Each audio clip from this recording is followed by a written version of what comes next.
Around the world, President Trump severing ties with at least one of his closest allies, declaring, "I am withdrawing my support and endorsement of Congresswoman Marjorie Taylor Greene," even calling for primary challenges against his one-time loyalists and attacking her as, quote, "wacky, a ranting lunatic, a rhino, and a traitor." This is days before the House of Representatives is set to vote on releasing the Epstein files. It's a stunning breach between two MAGA leaders, one of whom is here with me now exclusively for her first interview since the president cut ties. Republican Congresswoman Marjorie Taylor Greene of Georgia, thank you so much for being here. As you just heard, and I know you saw, the president says he's withdrawing support for you, encouraging primary challengers. You were one of his biggest supporters. What do you think happened here?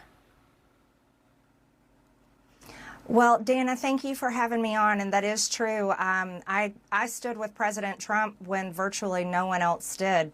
Campaigned all over the country, spent millions of my own dollars helping him get elected, and I think that's incredibly important. And I do support him and his administration, and I support them in delivering the campaign promises we made to the American people. His remarks, of course, have been hurtful.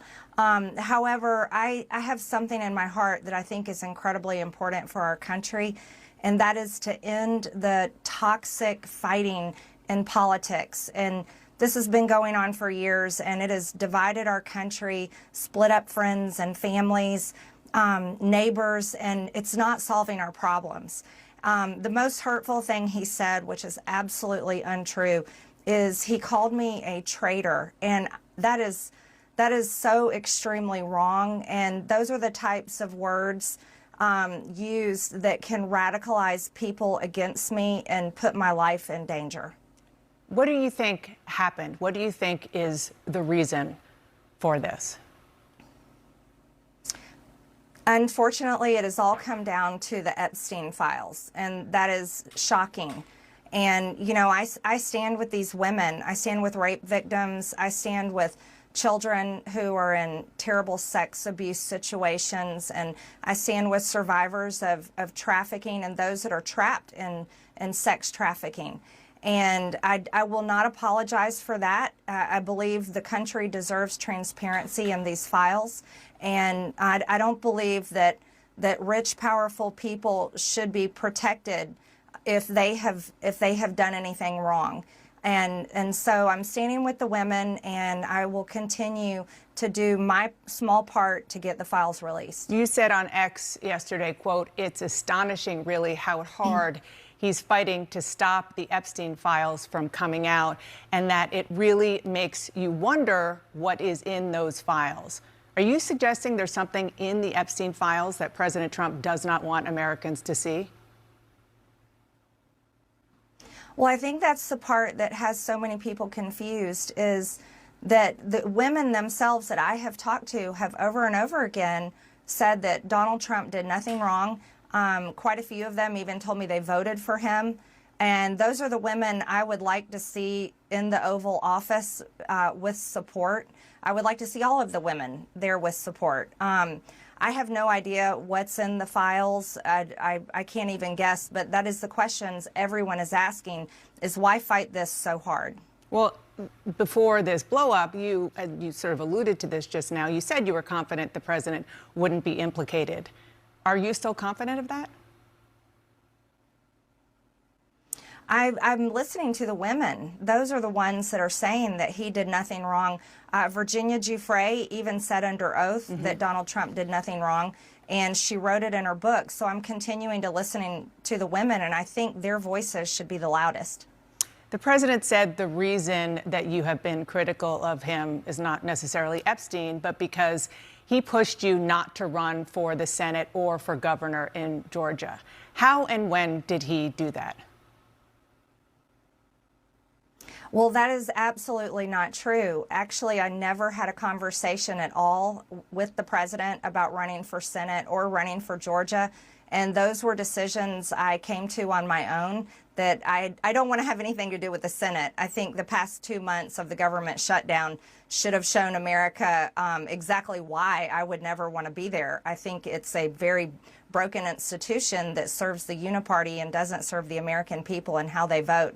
And I decided that I didn't want to run for governor this cycle either. I very much want to do the job that I'm in. Everyone else says I'm running for something, but all I want to do is serve Georgia's 14th district, and I'm very grateful for that opportunity. So he said it pretty explicitly. Are you saying he's lying, or did he at least get that message to somebody on your political team instead? I'm not sure. But I don't. That is untrue. What he said. I don't know if he's being fed wrong information. I honestly have no idea in that area, but it is absolutely factually not true. Nor have I called him, and White House logs would prove that. His own cell phone records would prove it. I have not been calling the president, but I did post messages that I had sent to him, and that was to protect, get involved. This is important. The American people want the Epstein files released.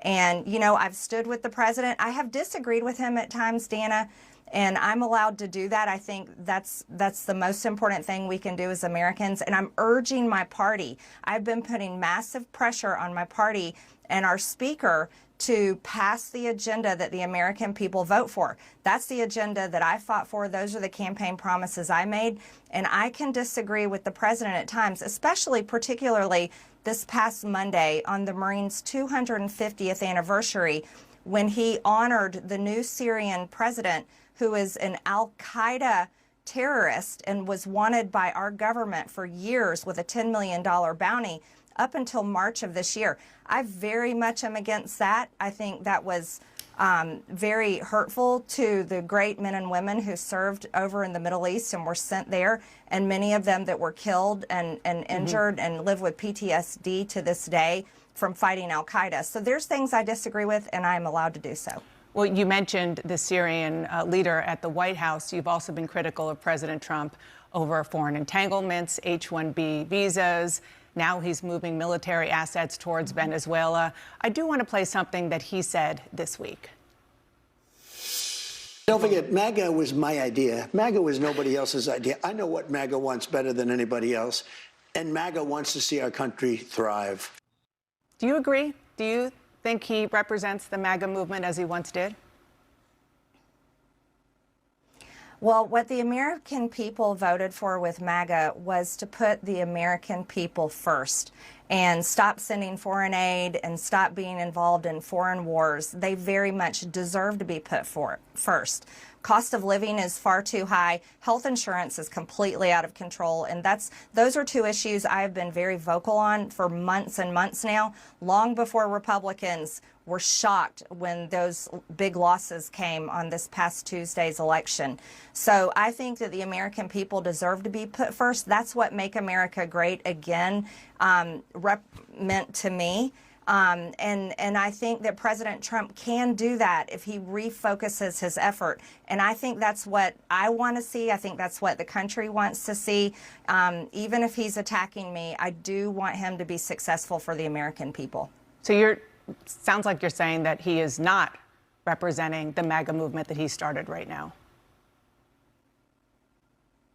I can say that promoting H-1B visas to replace American jobs, bringing in 600,000 Chinese students to replace American students' opportunities in American colleges and universities, those are not